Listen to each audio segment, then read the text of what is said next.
So welcome everybody. Welcome to another series in the webinars provided by Hanover Fairs and CMAT. I'm your host today, Rob O'Byrne, and this is where we interview a number of high-profile supply chain and business leaders and get their perspectives on what's happening with COVID-19. And today we're very lucky to be talking to Mr. Peter Birtles. Now, those of you in Australia will know the name straight away.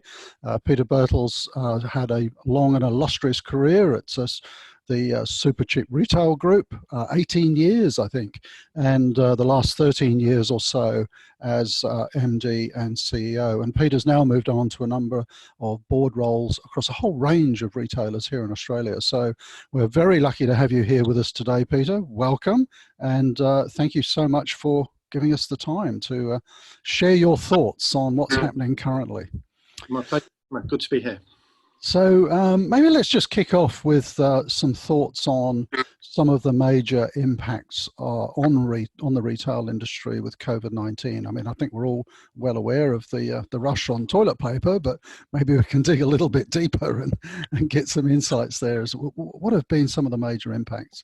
Yeah, well, it's been an incredible 4 months, really, and it's amazing to sort of look back to the beginning of the year and how this really wasn't on the agenda and just how it's evolved since that time. Because I'd say that, there was sort of the initial murmurings in December and then sort of picking up in January that there was something going on. And then really for the first couple of months, it was all about supply disruption and, retailers, consumer goods companies very focused on continuity of supply, recognizing that there was going to be some issues, concern around product supply out of China, challenges with supply chain logistics, etc.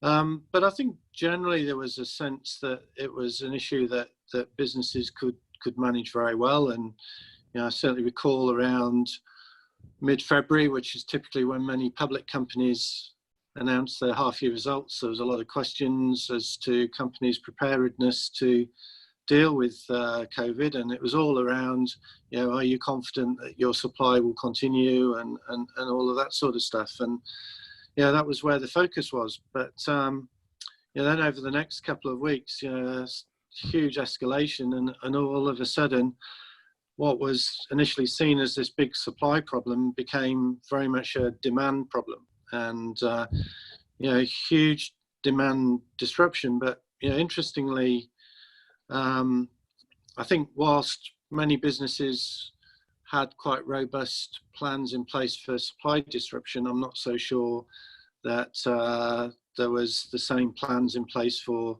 demand disruption. And what's been interesting, sort of looking at the retail industry as a whole, is that demand disruption has been actually very, very different depending on different subcategories within the industry. And as you mentioned, I sit on a few different board roles today, and on the one hand, I'm involved with Metcash, which is a major wholesaler into independent retail in the food, liquor and hardware sectors. And it's a business that along with the other sort of grocery chains in the country has experienced unprecedented demand as this crisis has hit. And you mentioned toilet paper as an example of that. But it's been amazing to see just the run on certain product types, rice, pastas, those types of products, and this huge craze now for home baking and trying to find. I have to confess, I had home baked bread for breakfast. So demand just escalating off the charts in many areas, and it was like dealing with the demand for Christmas without any planning or awareness that was going to hit. So a huge increase in demand with all of the stresses and strains that placed on businesses to respond to that. And then at the other extreme, and a couple of the other businesses I'm involved with are involved in fashion apparel. Oh, okay. And yeah, that's a sector in which demand dropped by around 80% as we started to see the impact coming through. And yeah, as you know, you'd be well aware, many of the retailers in that segment found that their demand had dropped to such a level that they couldn't continue, and also being in locations in which potentially putting their team members and their customers at harm, took decisions to close their business effectively and transform into becoming purely an online business. So a huge difference. So on one hand, businesses experiencing increases in demand of 40-50%, and on the others, business declines of around 80%, and all of the impacts of that. So needing to think through what's the impact on all the sort of major stakeholders and employees, and I have to say, for everyone in the supply chain industry, effectively in many areas, supply chain has been an essential service, and people have done a huge amount of work, and in many ways going into work in concerns about catching the virus and all that sort of stuff. So huge amount of work being done in supply chain, and therefore onus on employers to ensure that the safety and well-being of their employees was much to the fore, and trying desperately to find PPE and sanitizer and those types of things to look after employees. Shareholders, of course, and many businesses, as I mentioned, on one extreme, businesses going into survival mode, and decisions being taken as to how to keep businesses afloat, and actually some quite significant decisions around closing stores, not paying rent, not paying suppliers, just to ensure that the businesses could, as per this term, hibernate and keep going until the demand came back. So some big things there. Impact on suppliers, and working through payments and continuity of supply, and potentially cancelling demand or orders for future demand. So a huge amount of stuff going on, and unprecedented work, I think, both for those businesses that experienced increases in demand and for those that experienced huge declines. Yeah. Just before we go on any further, I might just remind everybody that do feel free to type questions into the chat box or the question Q&A box, and we'll either take those questions as we go through, or we'll make sure that we cover them all at the end. So what do you think are going to be some of the key lessons out of this, Peter? I mean, particularly in areas such as risk management. Yeah, I mean, it's really interesting in that risk management is an area that I think is maturing in many organisations, and I've been involved in various different boards from my time at Super Retail through to the boards that I sit on now, where we do our risk assessments, we do our risk appetite, all these types of things as part of a risk management process. And I have to say that I can't think of any business that I was involved with where a pandemic was identified as a major risk for the organisation. Certainly not something that had a high amount of focus on. So it's really interesting to reflect on. When we go through these exercises, you can sometimes go back to all the standard things, and supply, as I mentioned, has been an area where I think businesses are quite mature in managing risk around supply. So looking at alternative supply sources, managing disruption to the supply chain, and these types of things. But managing demand risk has been an area that perhaps hasn't been as maturely considered, and I think it's actually raised some really interesting questions about the structure of retail businesses and their business models, and when you sort of look at a retail business and you look at its ability to withstand variation in demand. I mean, I think we're all accustomed, and we've been in a pretty good position over the last 20 years where demand has been reasonably steady. Yes, we've had short periods where there's been demand disruption. Undoubtedly, sort of go back to 2007 and 2008, and when Kevin Rudd came up with the bonus and so on to keep demand going. But there were relatively short periods and nowhere near as significant as the demand disruption we've seen through this period. And I think what it's leading retail businesses to need to do is to think about their structures, their business structures, their cost structures in particular, and recognizing that, ideally, how do you get yourself into a position with a greater sense of variability of cost as opposed to greater elements of fixed cost, and commitment to long-term leases, which are not in any way associated with sales. It's effectively a fixed monthly rent that probably has an annual escalation. Is that a model that's going to work for retailers going forward? Probably not. I think there needs to be more variability in that. I think, interestingly, from a supply chain perspective, I mean, again, at Super Retail, one of the things that we did, and I can sort of look back and reflect as to decisions that were made that at the time were definitely right decisions. So investment in significant infrastructure to reduce the unit cost by owning your own infrastructure, but effectively building in capital into the business and a fixed cost base. And I think that we may well see retailers wanting to outsource more going forward, pay more for service as opposed to building in a fixed cost base, and thinking about their balance sheets as well, and building in more variability there. So I would say that we want to see a lot more flexibility built into retail business models to be able to cater with variations in demand going forward.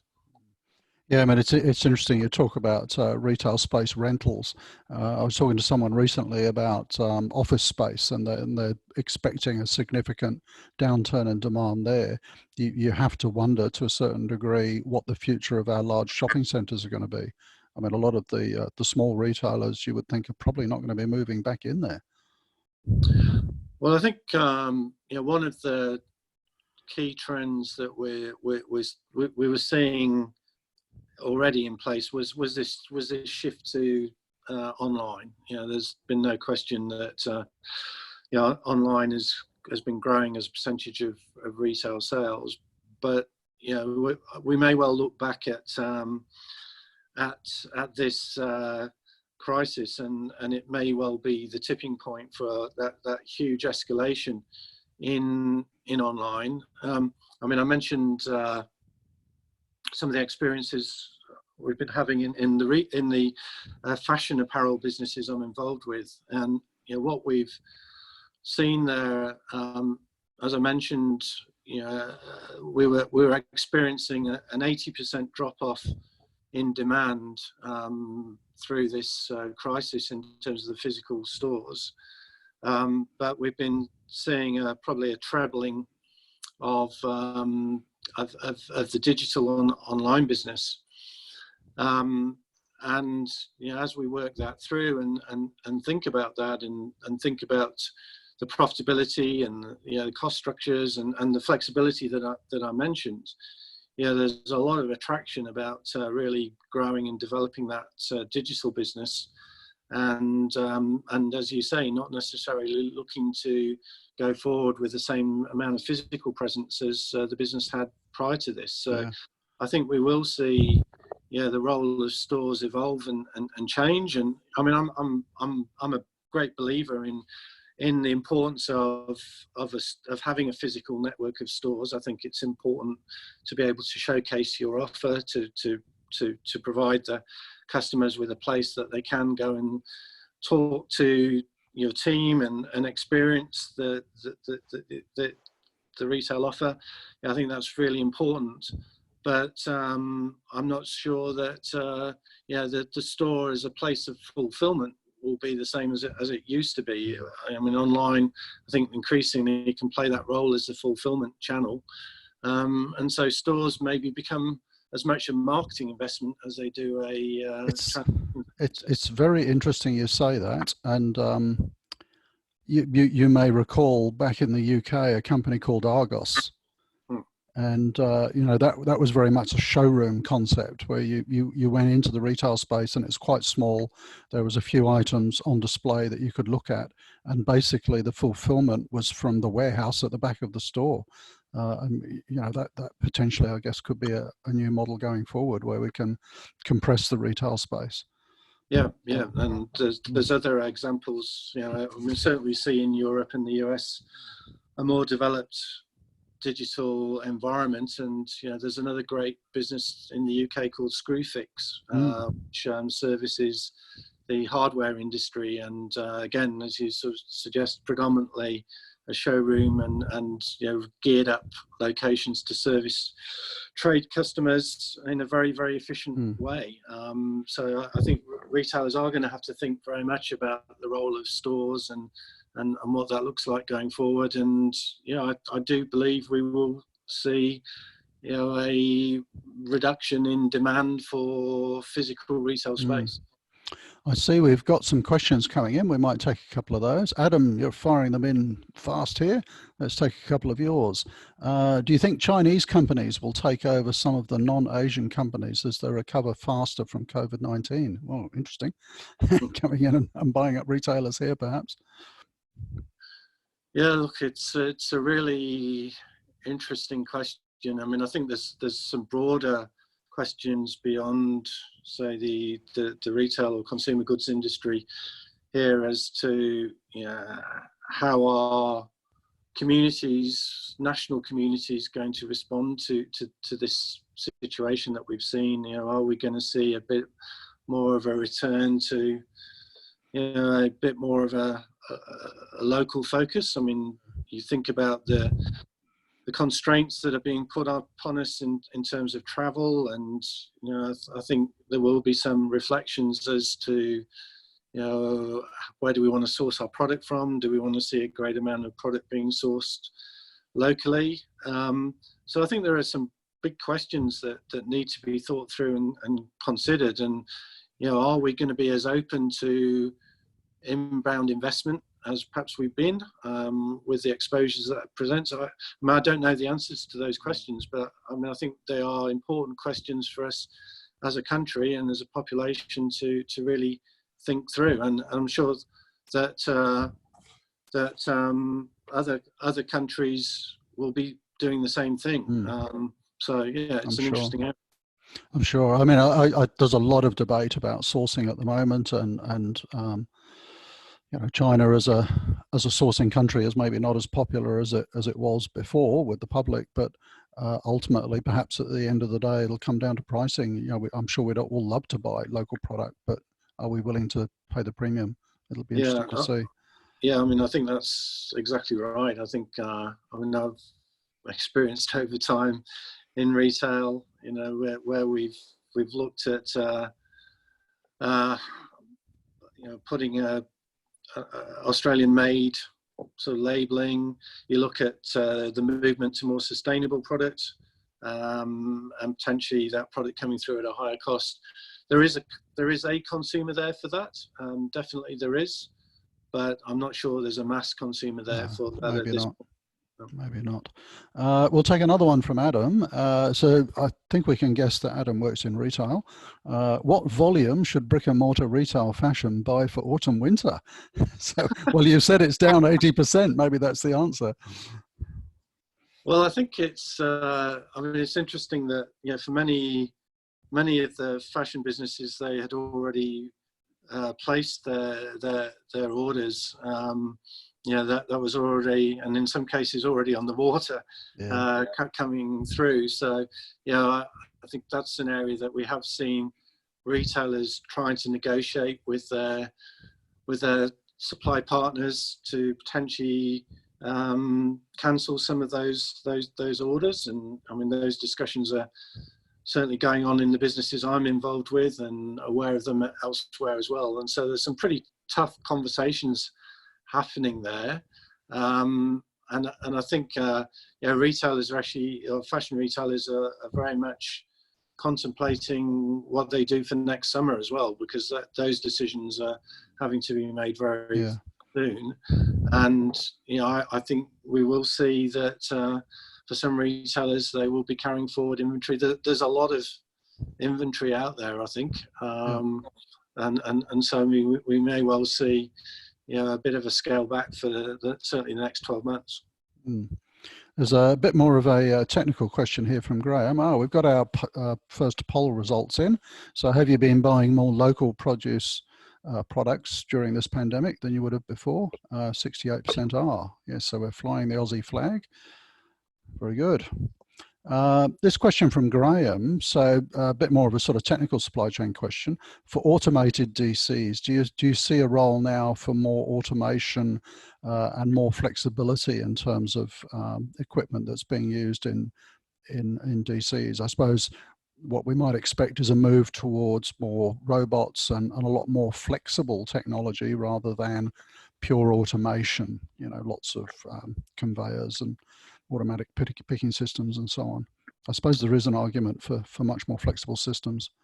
Well, I think there's a very strong argument for that. I think, as I mentioned earlier, I think flexibility of cost structure is going to be increasingly important. And I think we're as a country, we have work to do to catch up on some of the investments in terms of using data to drive our businesses, and particularly the increased use of customer information to determine forecast demand, drive that through the supply chain, and to utilize that through our supply chain systems. So absolutely, I do see more robotics, more data-driven systems, more intelligent systems coming in. I think it's going to be a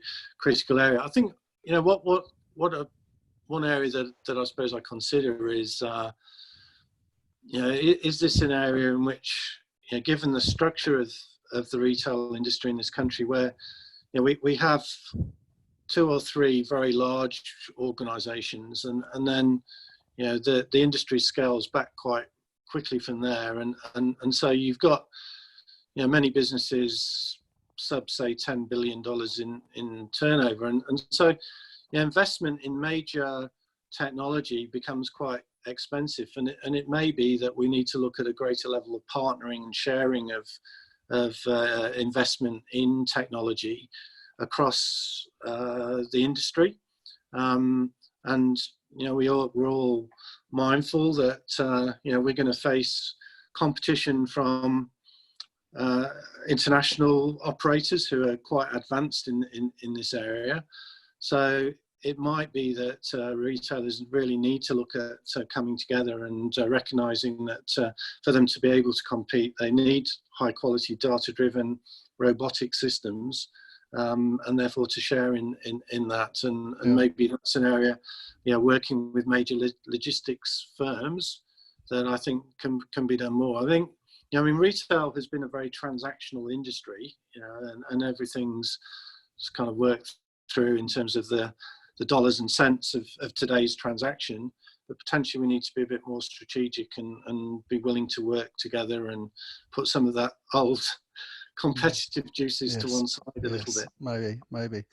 Adam's telling us he actually is in supply chain, not retail, and from Poland. Thank you for calling in from Poland, Adam. That's great.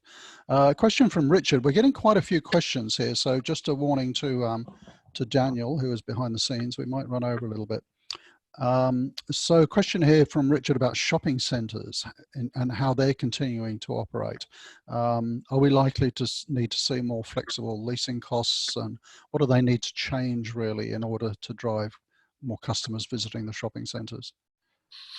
Yeah, so I mean, this is a huge area Yeah. of discussion and debate at the moment, and clearly, you know, you've got landlords that have put a huge amount of capital investment into building shopping centres and you know, fitting them out to the standard that they do to attract foot traffic, and those shopping centre owners are looking for a return on that investment.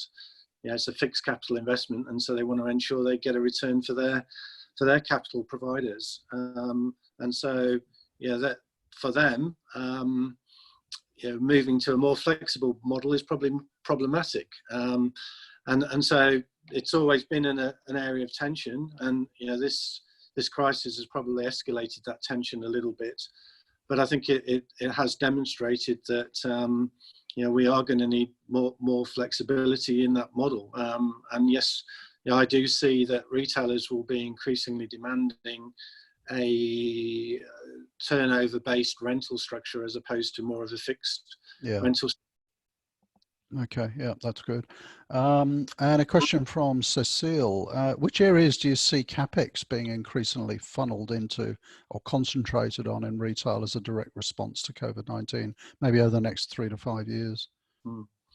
So I think, you know, if we look at, I mean, it's been interesting to just see this step up in online, and you know, I think interestingly, clearly the logistics network in this country at the moment hasn't been ready for it. You know, Australia Post have been quite public with their challenges in terms of managing the amount of parcels that they've had to handle. You've had Woolworths and Coles have had to put their online sites on hold for a period of time, and then they've been entering into new partnerships to try and support that going forward. So, you know, clearly this whole area of fulfillment and that last mile delivery, which is going to become increasingly important, I think has to be an area of investment. And with all the technology that makes that efficient and effective, I see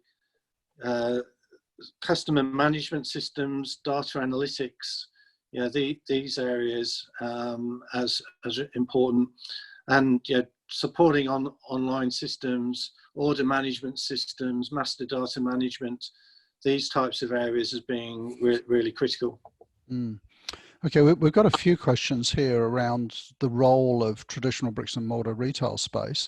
I suppose if I consolidated some of those, it would be, you know, what do you see the role of bricks and mortar stores going forward in supporting the online fulfillment? And I mean, there's always this challenge of, do you fulfill online from the store or from a dedicated facility? Do you think we might see a little bit more blending there of the use of facilities? So certainly in all the businesses that I'm involved with, and you know, previously at Super Retail, you know, looking at, I mean, first of all, recognizing the customer wants to shop the way they want at a particular point in time, and that might be today they want to shop online and get a home delivery. Tomorrow they might want to go to the store, pick it up from the store. They might want to go to the store and get it delivered to their home. You know, I think retailers need to be able to support the customer however the customer wants to shop. And therefore that does mean that there has to be flexibility across your network. And I do see that stores need to be capable of supporting the digital channel as much as the physical channel. Now that doesn't mean that necessarily all stores have to do that. And you know, this contemplation of, you know, it's either dark or grey stores where you have effectively space allocated in the store to act as a fulfillment centre for digital. You know, I see that happening more and more. But I also feel that the actual retail part of the store needs to evolve into as much a place of engagement for the customer as a place of fulfillment. So a place the customer can connect and get information, can sample, can test, can see, can be inspired. These types of things, I think retailers need to think about how they use their space effectively to do those things, not just to put product on shelf. Yeah. Maybe if we could ask you to look into your crystal ball for a moment and think about the challenges for retailers going forward over the next 2, 3, 4 years. How do you think that retail landscape is going to change? Are we going to see a consolidation of retailers? Are we going to see, very different forms of retailing? So I think there's a variety of elements to that. I think that recognizing that there's a whole myriad of different customers looking for different things, I still feel that there's the opportunity for large-scale consolidated businesses that offer great value, a wide range. I think there's a customer that is absolutely there for that type of business, and scale will be important there. But I also think that in an age where we're looking for an element of personalization and uniqueness, tailoring, I think that will be the opportunity for the development of more specific businesses, more unique businesses, and smaller businesses will still have a role. And I think the great thing about the digital world is that it enables small businesses to reach a very broad audience, a wide audience, much more so than trying to do that through a physical network. So I think we will see some smaller businesses that are very, very niche and do those niches really, really well. But I think for all businesses, being, and to use the buzzwords, omni, so being both digital and physical and integrated, I think is going to be a prerequisite. We've talked a lot about flexibility in the model, costs, inventory, supply chain, being flexible with that.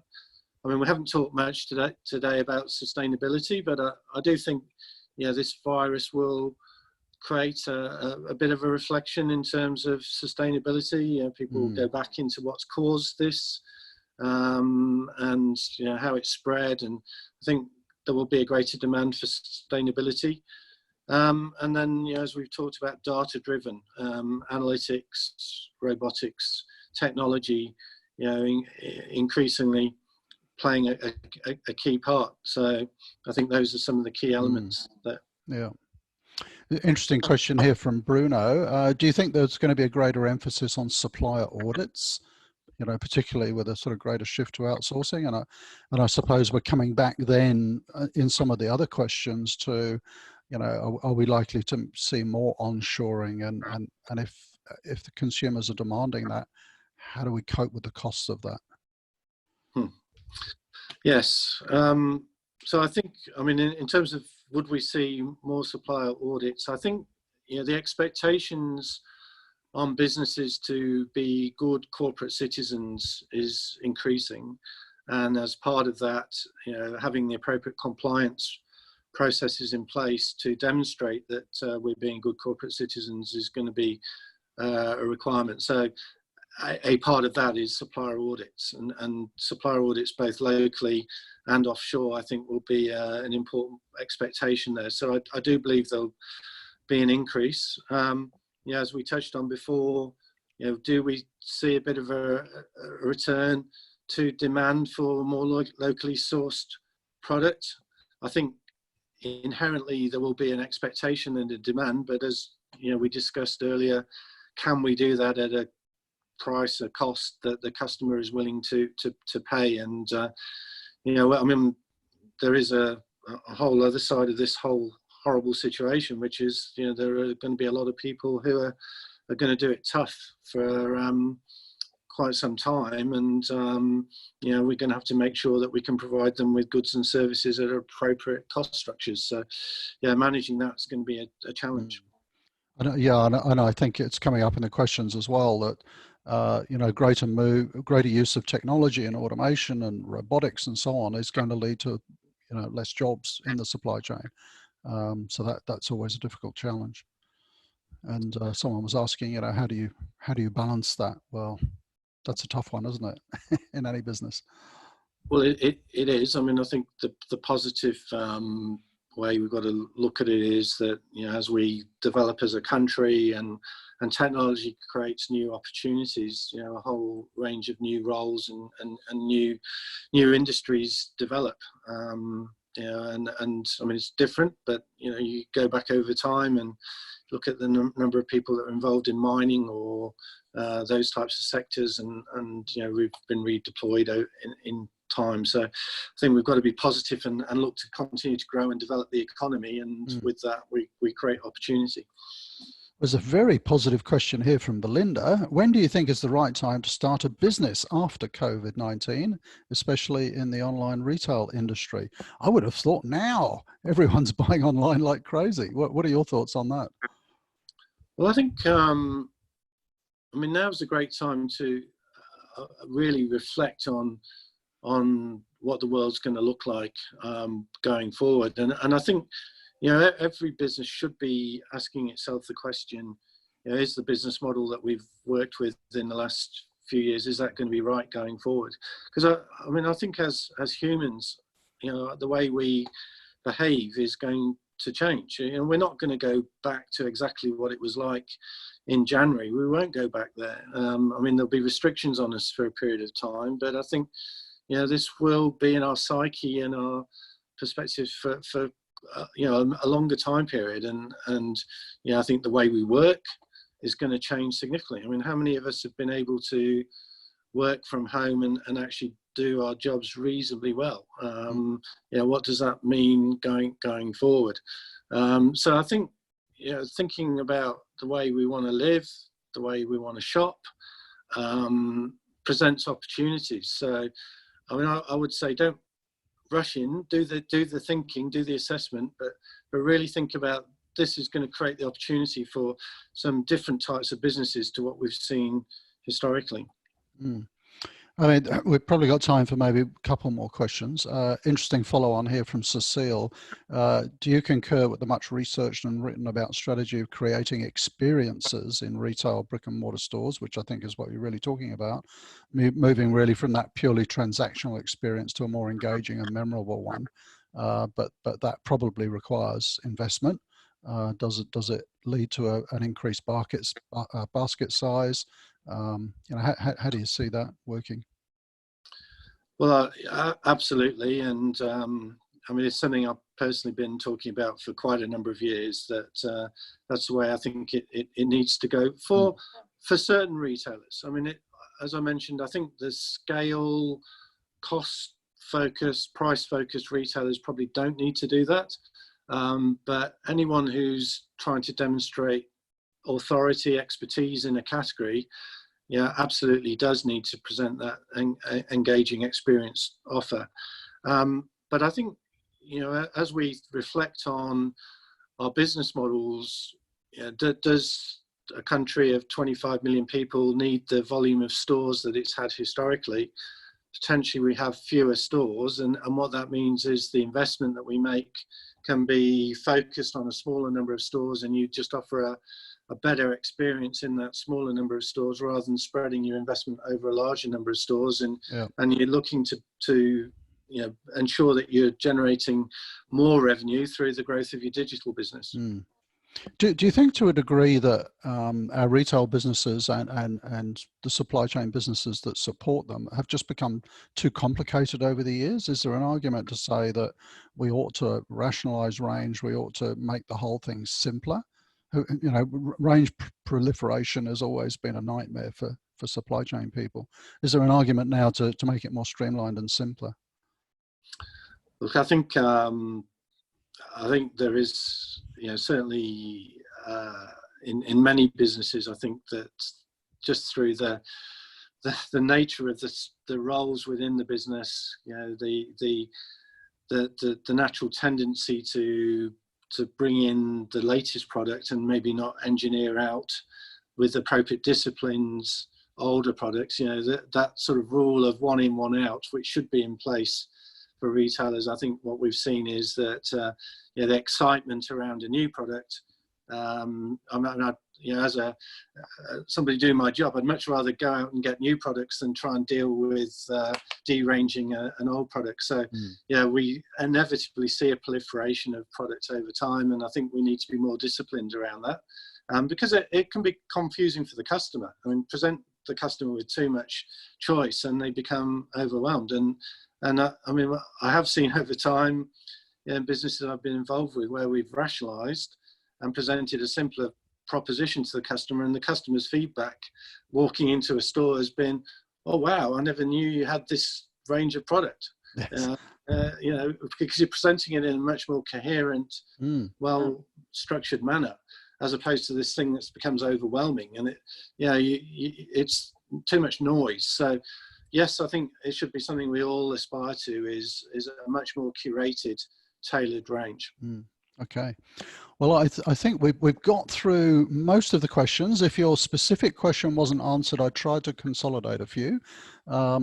So we've run a little bit over, Peter. Can I just thank you very much for joining us today? I think this has been one of the most engaging sessions we've had so far, just given by the number of questions and so on. And of course, ultimately, we're all retail experts. We're all buying every day, all kinds of things. Maybe if I could just ask you for one sort of summary comment. How will retail change in the future? Well, I suppose, yeah, building in the